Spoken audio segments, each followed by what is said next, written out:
temas, dentro de nuestro catálogo de temas de la palabra de Dios y de la fe, hay temas que recurrentemente tenemos que volver a tratarlos en la iglesia, cada tanto. Son creo que son esos temas que el Señor los encierra dentro de ese grupo de temas como bañarnos o como lavarnos, ¿no? Nos podemos bañar y lavar hoy, pero ya mañana necesitamos hacerlo de nuevo y cada tanto hay que recordar, lavarnos los pies o recordar temas que aunque lo sabemos, como forman parte de nuestra vida diaria, recurrentemente tenemos que tocarlos. Uno de ellos podría ser, por ejemplo, el perdón. Todos sabemos que debemos de perdonar, ¿amén? Todos sabemos que tenemos que perdonar, aunque nos hayan hecho cualquier cosa, tenemos que perdonar. ¿Por qué razón? ¿Cuál es el fundamento del perdón? Porque Cristo nos perdonó a nosotros. Entonces dice, de la misma manera que el Señor les perdonó a ustedes, así deben de perdonar a los demás. Sin embargo, qué difícil se pone cuando pasamos por una situación que nos lastiman, o nos defraudan, o nos golpean, o hablan mal de nosotros, o lo que fuera, poner en ejercicio el perdón. Entonces esos son los momentos donde debemos recordar que el Espíritu Santo de Dios nos ha dado fuerza para perdonar aún a aquellos que nos hayan hecho la más grande ofensa. O amar. Sabemos que amar es una decisión, que amar es un elemento que entra dentro de la santidad del Señor, pero que es una decisión. Pero qué difícil que es amar cuando las cosas no están funcionando. Dice la palabra de Dios que el Señor nos da poder por su Espíritu Santo aún para amar a nuestros enemigos. Así que imagínate, amar a esos que debemos de perdonar, además de perdonarlos, tenemos que amarlos. Pero eso es justamente lo que nos enseña la palabra de Dios, que su Espíritu Santo en nosotros nos hace diferentes y particulares. La capacidad de poder amar aún a aquellas personas que no se lo merecen, porque siempre amar va a ser una decisión. Bueno, el tema de esta mañana pertenece a ese grupete de temas y yo quiero hablar en esta mañana acerca del sufrimiento. Porque bueno, por toda mi experiencia de esos meses con tanto dolor, con tanta situación compleja. Digo, cada uno de nosotros vive el sufrimiento de distintas maneras. No es una manera de vivir la experiencia de sufrimiento. Se puede vivir el sufrimiento de distintas maneras. Porque tarde o temprano todos nosotros tendremos que tomar la decisión de perdonar. Todos nosotros tendremos que tomar la decisión de amar aunque no se lo merezca. Todos nosotros alguna vez en nuestra experiencia de vida tendremos que saber cómo afrontar el sufrimiento, cómo hacerle frente a las circunstancias difíciles de la vida. Así que hablar del sufrimiento no es un tema para el que está delante, para el que está al costado, para el que está atrás, no es un tema para otros, es un tema para nosotros, es un tema para mí, porque no importa la vida que vivamos o la edad que tengamos, no importa si somos buenos creyentes o creyentes medios chuecos, no importa, en algún momento del transitar de la vida nos encontraremos con el dolor y con el sufrimiento. Así que sobre eso quiero hablar en esta mañana. En primer lugar, la primera pregunta que quiero responder o el primer punto que quiero desarrollar es ¿de dónde viene el sufrimiento o cuál es la razón del sufrimiento en la tierra? Y la palabra claramente nos dice que el sufrimiento es el resultado de un mundo caído, de un mundo que se encuentra sumergido en el pecado. El mal y el sufrimiento son inherentes, son parte de este mundo caído, son parte de la naturaleza humana. El mal y el pecado y el sufrimiento están en las Escrituras desde el comienzo de la historia o desde los primeros capítulos del libro de Génesis hasta el final del libro de Apocalipsis. Dentro de toda esa gama de la historia humana se encuentra desarrollado el sufrimiento. La caída del hombre dio lugar a la introducción del mal en su experiencia con todas las consecuencias que esto acarreaba. En Génesis capítulo 3, versículo 17 en adelante, dice que Dios le habla al hombre y le dice: por cuanto obedeciste a la voz de tu mujer, no voy a explicar la historia porque usted la conoce, y comiste del árbol de que te mandé, no comerás de él. Maldita será la tierra por tu causa, con dolor comerás de ella todos los días de tu vida. Espinos y cardos te producirá y comerás plantas del campo. Con el sudor de tu rostro comerás el pan hasta que vuelvas a la tierra, porque de ella fuiste tomado, pues polvo eres y al polvo volverás. El dolor, la muerte, el sacrificio ingresan a la experiencia humana porque antes de la caída no estaban en ella.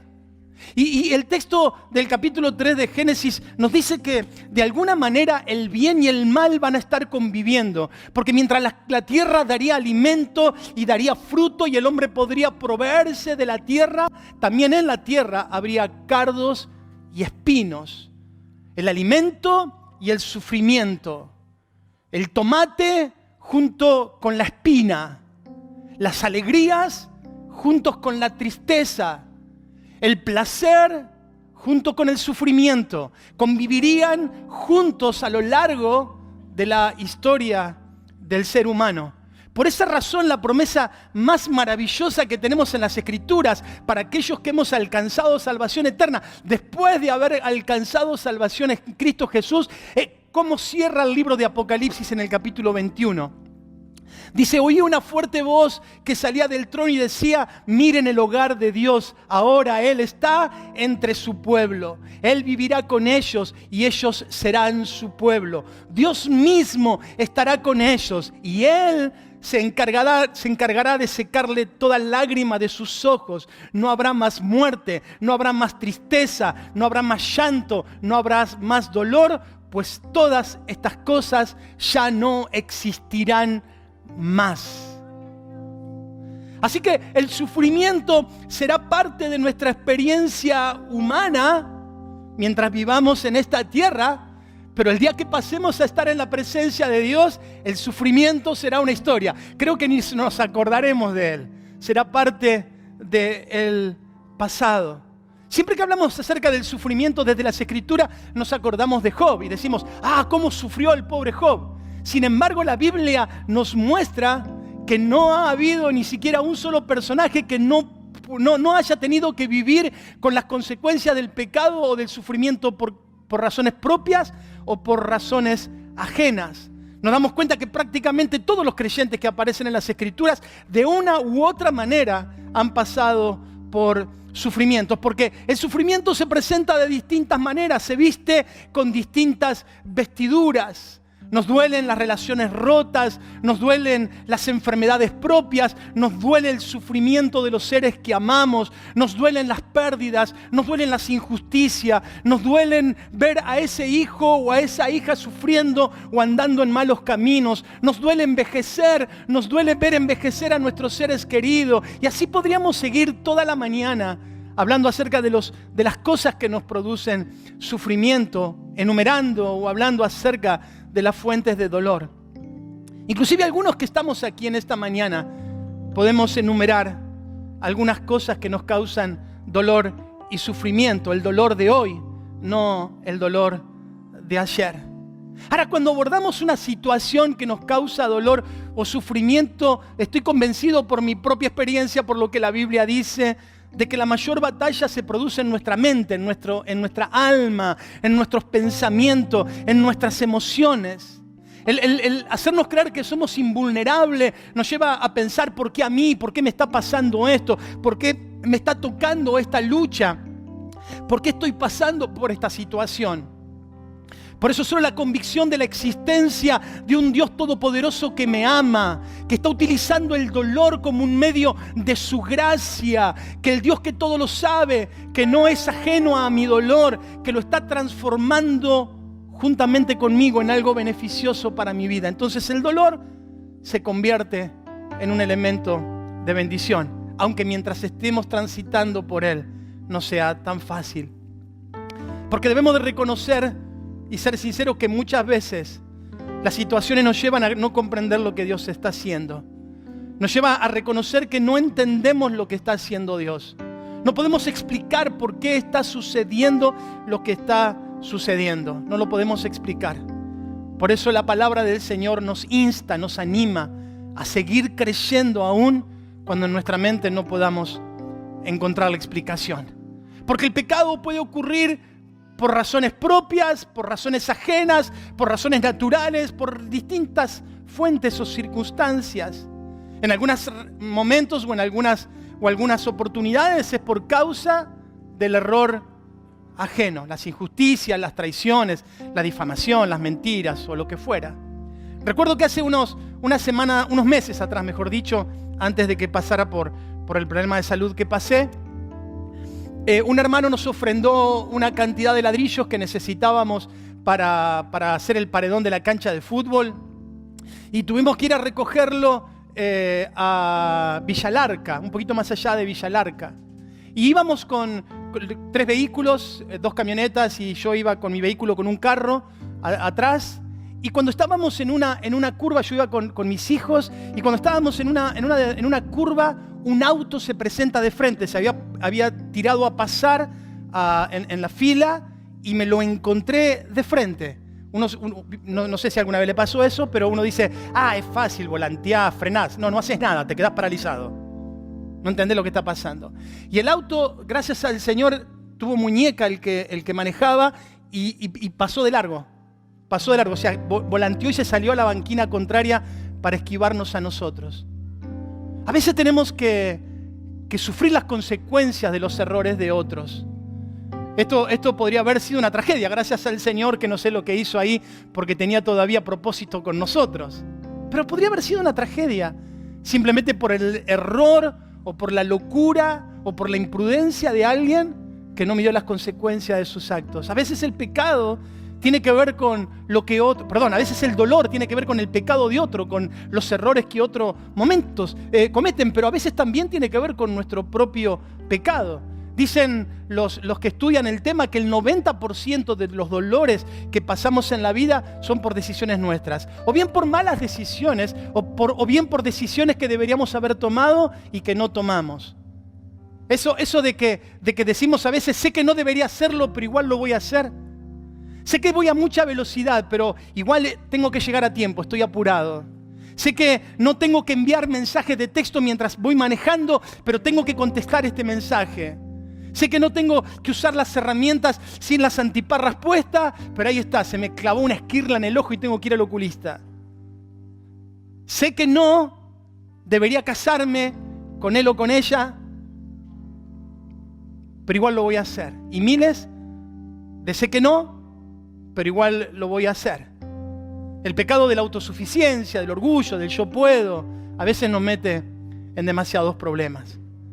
Lo segundo que quiero decir acerca del sufrimiento, después de haber visto de que es parte de la experiencia natural o de la experiencia de vida de todos nosotros, es que el sufrimiento tiene algunos elementos beneficiosos.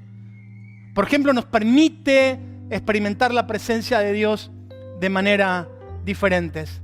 Para los hijos de Dios no creemos en un Dios sádico o insensible o que no le importa lo que estamos pasando. Creemos en un Dios lleno de amor, en un Dios que está a nuestro lado en medio de nuestro sufrimiento. Hay un capítulo de un libro que se los recomiendo leer si no lo leyeron. Su autor se llama Dobson, los que son creyentes viejos como yo. Perdón, viejos creyentes. Creyentes viejos suenan mal, ¿no? Los que son viejos creyentes como yo se acordarán del programa de radio Enfoque a la Familia. Y su director, el que dirigía el programa, un psicólogo, un psiquiatra, el doctor Dobson, que enseñaba acerca de la familia. Él tiene un libro que se llama Cuando lo que Dios hace no tiene sentido. Un libro hermoso que se los recomiendo leer. Pero tiene uno de los capítulos de ese libro, un título que me parece hermoso. Dice, para los hijos de Dios debemos de recordar que todas las experiencias que pasamos para Dios tienen sentido, aunque para nosotros no tengan sentido. Todas las experiencias que pasamos para Dios tienen sentido, aunque para nosotros no tenga sentido. Porque tiene que ver con eso, con creer de que estamos en las manos del Señor y que Él nos está conduciendo en un camino que nosotros a veces no podemos explicar.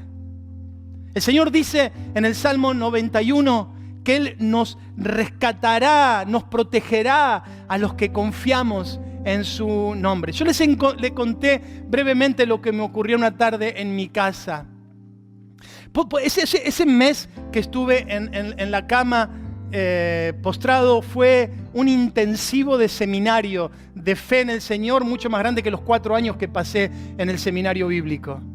Porque pude tener experiencias con el Señor que no se aprenden, sino que se viven. Pero yo recuerdo una tarde que no podía darme vuelta, estaba en una posición estática, muy medicado, no podía darme vuelta. Y yo le oré al Señor y le dije, Señor, lo único que necesito es saber que vos estás.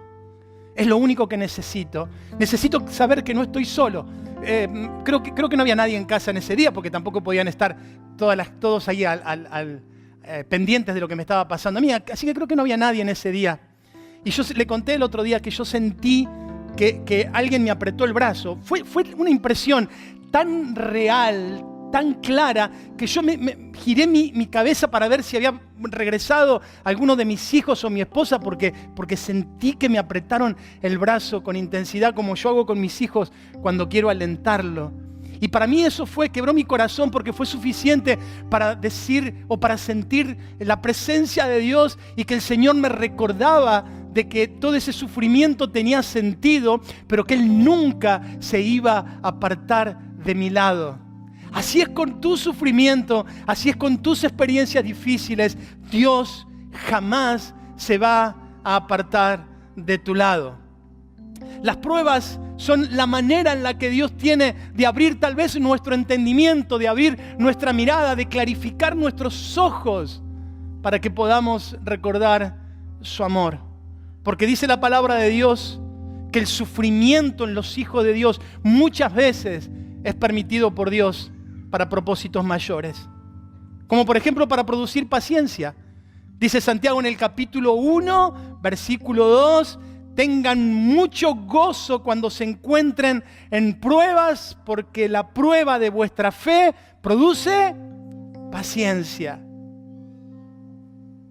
Señor, ¿hasta cuándo? Señor, ¿cuánto tiempo más? Paciencia. Señor, ¿cuándo viene la respuesta? ¿Hasta cuándo tengo que esperar? Paciencia. La prueba de vuestra fe produce paciencia. También las pruebas nos ayudan para crecer en nuestra fe. Para crecer en nuestra fe. Dice Hechos capítulo 14, versículo 21, dice, es necesario que a través de muchas tribulaciones entremos en el reino de Dios. Produce el crecimiento de nuestra fe. El crecimiento de nuestra fe, ¿de qué manera? En confiar en Dios, de que cuando estoy pasando por esa prueba, sigo creyendo en Él, porque mi fe no está basada en las circunstancias temporales que estoy viviendo, sino en mi experiencia de relación con un Dios que me ama y que sé que nunca me va a abandonar. En un Dios que va a abrir caminos donde tal vez yo ni puedo verle. No sé si alguna vez le pasó. Pero un Dios que abre, como decía una vieja canción. ¿Usted recuerda esa canción? Sendas Dios hará donde piensas que no hay. Porque Él obra de maneras que no podemos entender. Che, me dieron ganas de cantarlo, ¿vale? ¿Cómo vamos? ¿Bien? ¿Sí? ¿Estamos? Dice así, sendas Dios hará. Puede cantarlo, ¿eh? Donde piensas que no hay. Él obra de maneras que no podemos entender. Él me guiará, a su lado estaré. Valor y fuerzas me dará, un camino hará donde no lo hay. A veces queremos que Dios nos conteste, o sea, le hacemos la oración a Dios pidiéndole que nos saque de la situación, pero además le pasamos la receta al Señor de cómo tiene que hacerlo. Y no es que el Señor no nos esté contestando, nos está contestando, pero nos está contestando de otra manera. Porque el Señor no quiere hacer algo fuera de nosotros. En primer lugar y sobre todas las cosas, el Señor quiere hacer algo ¿dónde? En nosotros. Entonces tal vez el Señor no nos esté contestando como nosotros quisiéramos, pero el Señor nos está contestando. Porque Él hace sendas donde no lo hay, hace caminos donde nosotros ni siquiera tenemos la capacidad de verlo. El sufrimiento tiene la virtud de ayudarnos a comprender a otros que pasan por la misma tribulación que nosotros. Segunda de Corintios capítulo 1, versículo 4 dice que Él nos consuela en todas nuestras dificultades para que nosotros también podamos consolar a otros. O como la historia de José, la tribulación fue permitida para lograr un propósito más alto. José en el final del libro de Génesis, en el capítulo 50, da una enseñanza acerca del sufrimiento que muchos de nosotros deberíamos de tomarlo como uno de nuestros versículos preferidos. En el capítulo 50, versículo 19, mientras los hermanos de José estaban asustados porque Jacob había muerto y pensaba que llegaba el día de la venganza, dice que José les respondió y le dijo: no teman, vosotros pensaron mal contra mí, mas Dios lo encaminó a bien para hacer lo que vemos hoy y para mantener en vida a mucho pueblo. El día que decidí operarme de mi espalda, sentí claramente que Dios me dijo en esa noche, en esa madrugada, que me desperté con mucho dolor. Era un sábado en la noche y me desperté con mucho dolor en la madrugada y sentí que Dios me decía: ¿lo vas a seguir intentando hacer a tu manera o lo vas a hacer a la mía? Yo seguía insistiendo en hacerlo por la obra social, por el gasto y por todo lo que eso significaba. Sentía que era muy injusto tener que hacerme cargo de algo que yo venía pagando de hace tantos años. Pero no tenía respuesta de la obra social y el dolor continuaba. Así que ese domingo en la mañana, cuando me desperté con la convicción de lo que Dios quería que hiciera, que me dejara llevar por lo que la iglesia estaba haciendo y por lo que Él estaba haciendo. Así que temprano en la mañana, como a las 8 de la mañana o tal vez un ratito antes, le escribí. Yo tenía el número de celular personal del doctor, del neurocirujano. Así que le escribí un mensaje al doctor y le puse: doctor, me decidí operar. ¿Habrá lugar para operarme en esta semana? Yo sé que es domingo en la mañana, domingo 8 de la mañana. Yo sé que es domingo en la mañana, pero quiero que este mensaje sea el primero que usted lea mañana cuando llegue a su consultorio. Así que mientras estábamos en esa mañana de domingo, mientras ustedes estaban reunidos acá, 11 de la mañana, la iglesia comenzó a orar por mí. Pasó mi esposa, dio testimonio de lo que estaba pasando conmigo, cómo estaba mi salud, y la iglesia se puso a orar por mí. Y a las 11 de la mañana, mientras la iglesia estaba orando, 11, 11 y 5, 11 y 10, mientras la iglesia estaba orando, me llega una respuesta del doctor. Imagínense, un neurocirujano contestando un mensaje a un paciente un domingo a las 11 de la mañana. Dígame si eso no es milagro. Y diciéndome: quédate tranquilo, Marcelo, el jueves te opero, hacé todo lo que tengas que hacer, te espero acá para operarte. Digo, eso es el Dios en el que creemos.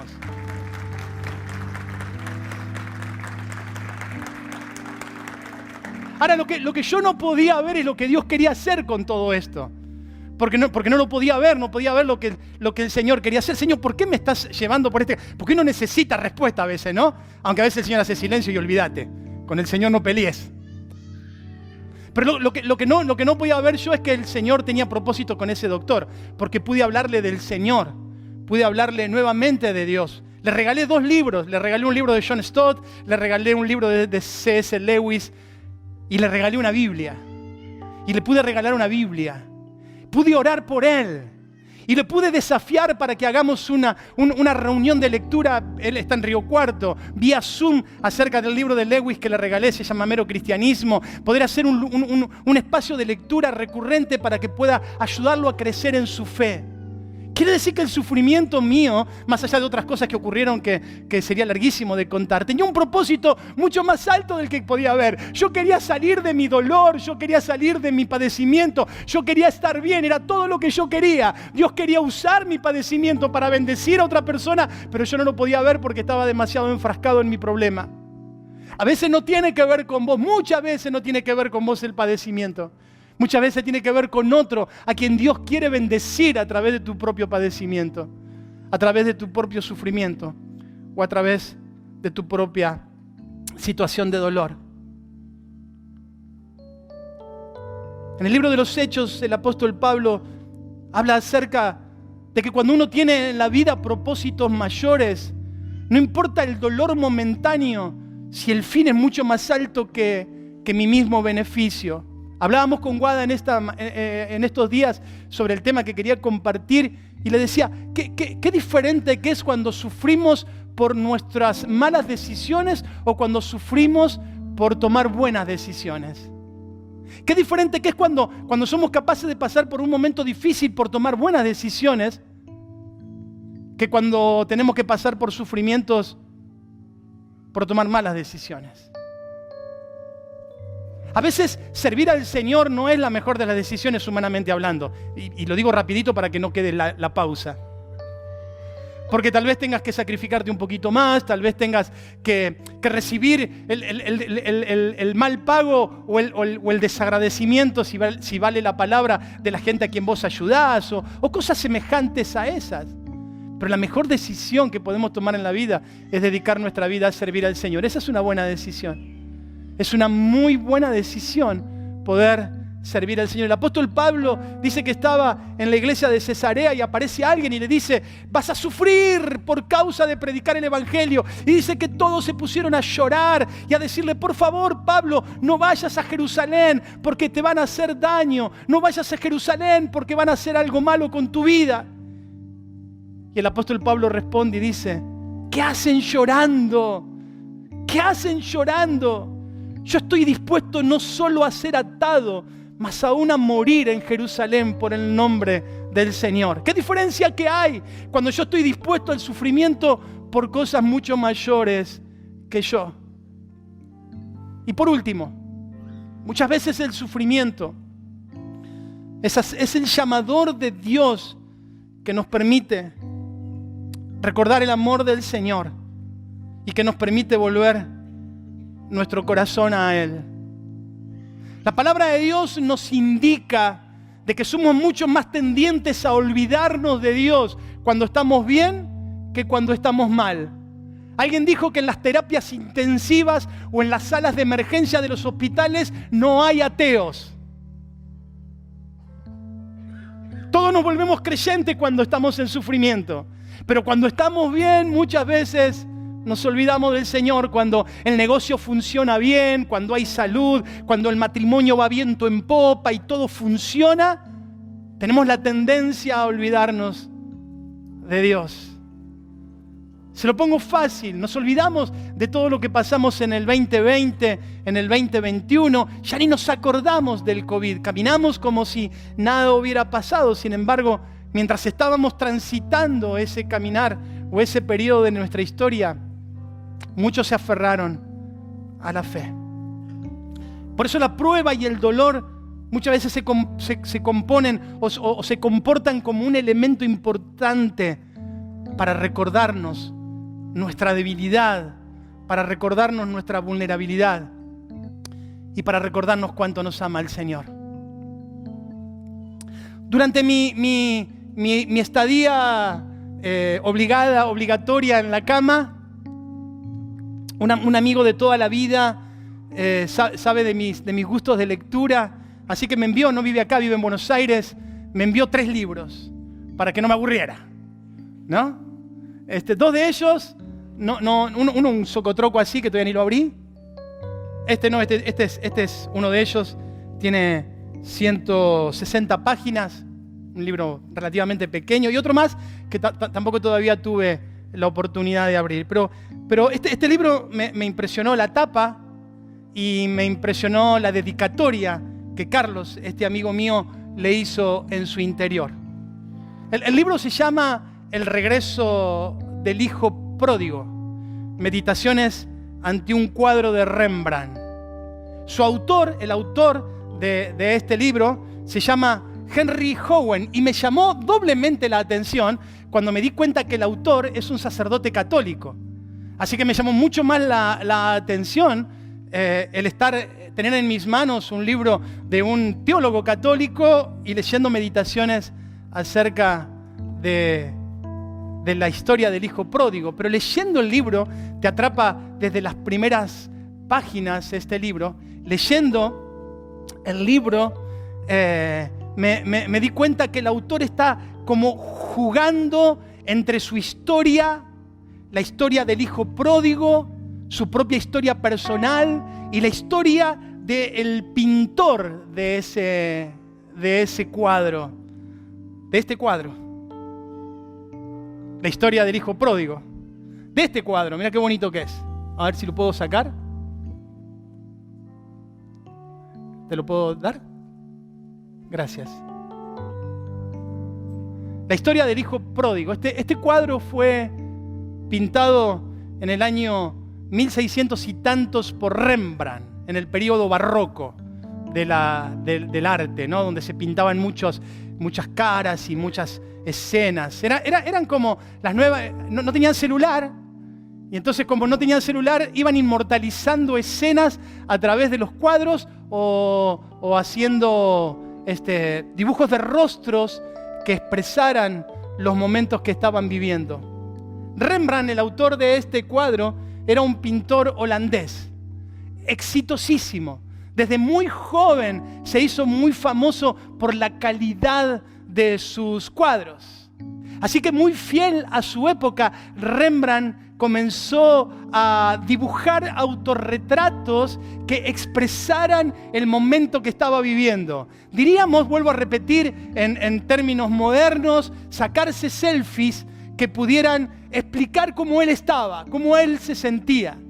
Si miramos los autorretratos de la juventud de Rembrandt, vemos a un joven autosuficiente, un joven sonriente. Yo no sé si hay unas fotitos ahí. Miren, estos son algunos de los autorretratos de Rembrandt. Este es uno de ellos, ese es otro.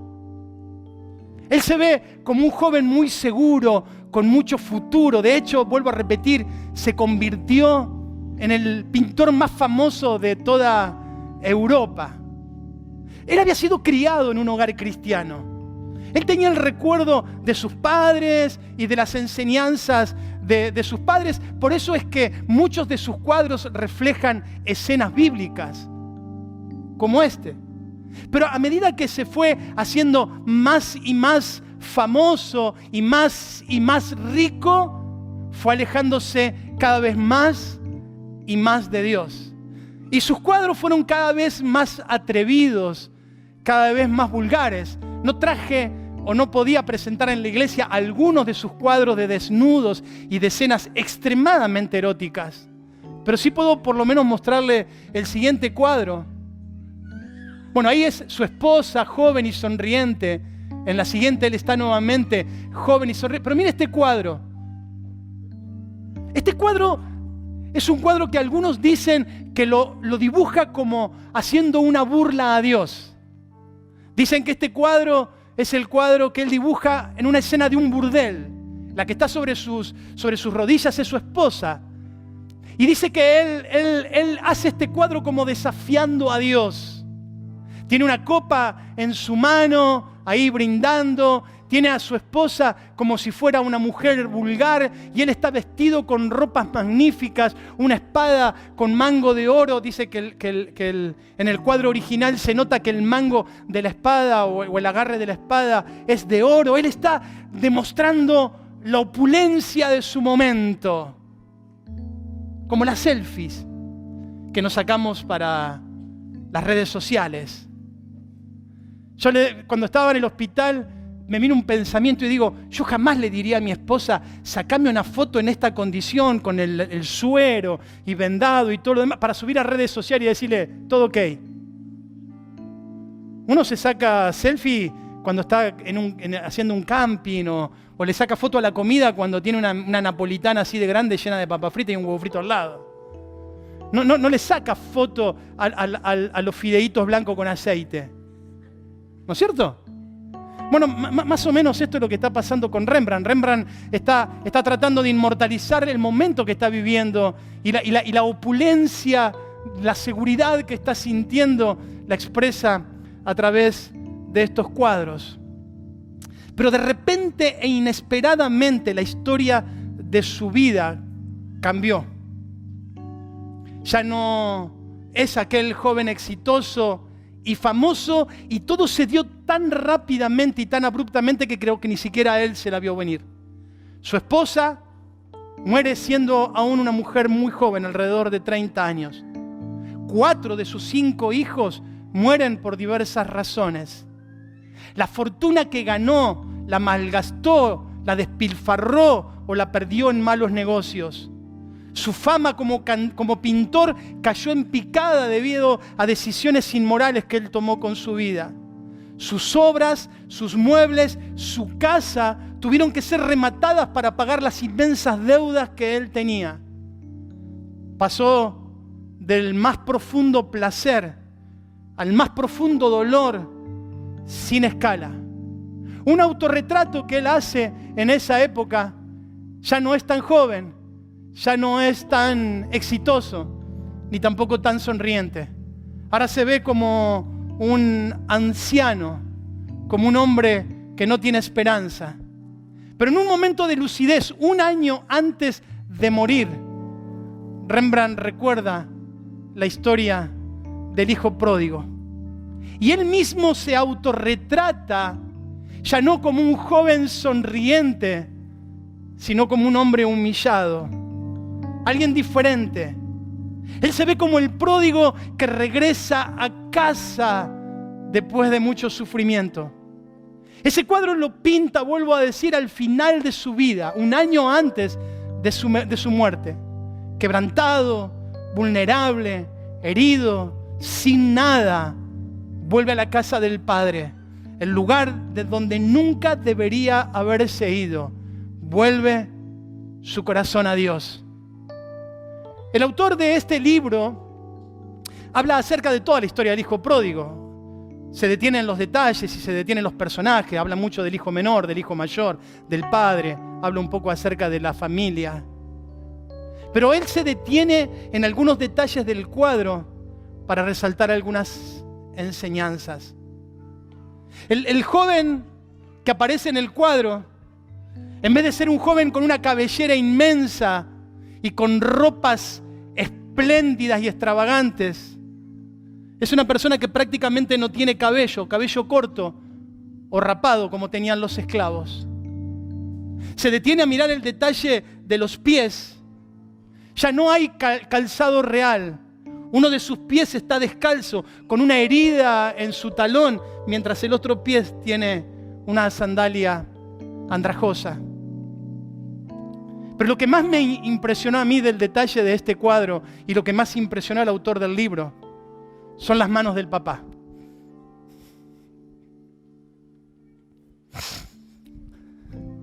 Mire esas manos. ¿Se acuerdan la frase de Lucas 15? ¿Se acuerdan? ¿Cómo no vamos a hacer fiesta? Mi hijo que estaba muerto ha vuelto a la vida. Mi hijo que estaba sufriendo lejos de mí ha vuelto a casa. Y a mí me encantan esas manos porque son las manos de un papá que recibe, las manos de un papá que ama, pero por sobre todas las cosas, las manos de un papá que se quiere asegurar de que el hijo está en casa y que lo recibe nuevamente para estar con él. Son esas manos que Dios quiere extender sobre nosotros, porque si recordamos la historia de Lucas 15, lo que le hizo recordar al hijo pródigo que había un papá que lo amaba fue su sufrimiento. Si el hijo pródigo no hubiera fracasado, si el hijo pródigo no hubiera sufrido, quizás nunca hubiera regresado a casa. Pero el sufrimiento fue el elemento usado por Dios para que el hijo volviera a casa.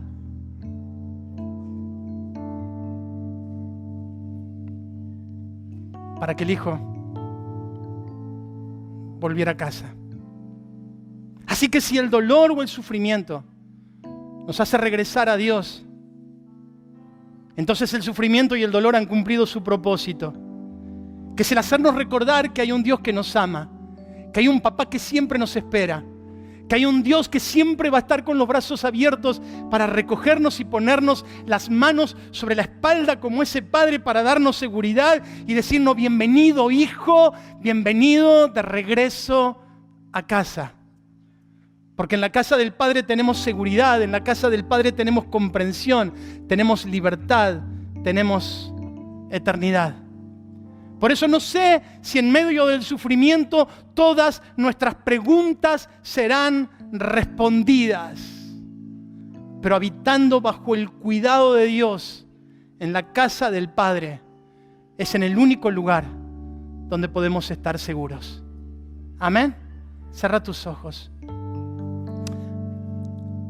Señor, gracias por esta mañana.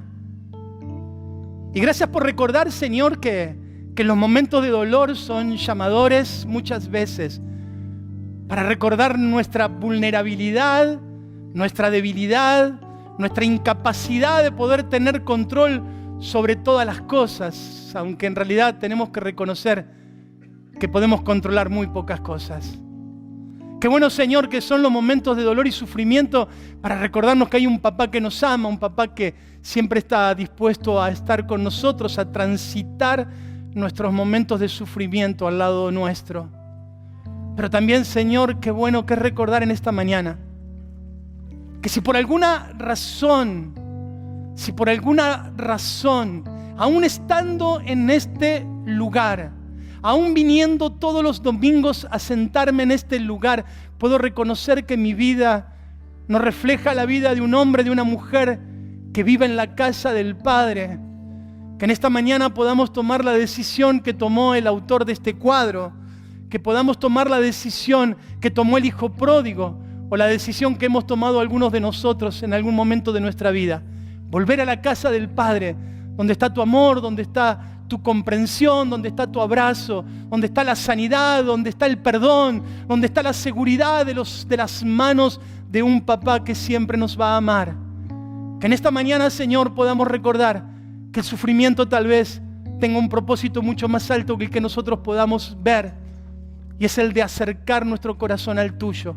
Gracias por esta mañana, gracias por tu palabra, gracias por recordarnos tu amor, gracias por recordarnos que no caminamos solos en esta vida, que nuestra vida no va de un lado para otro por los soplidos de la circunstancia, sino que es conducido por tu voluntad, porque nos amás, porque te amamos, porque somos tus hijos. A ti sea toda la gloria y la honra en el nombre de Jesús. Amén y amén.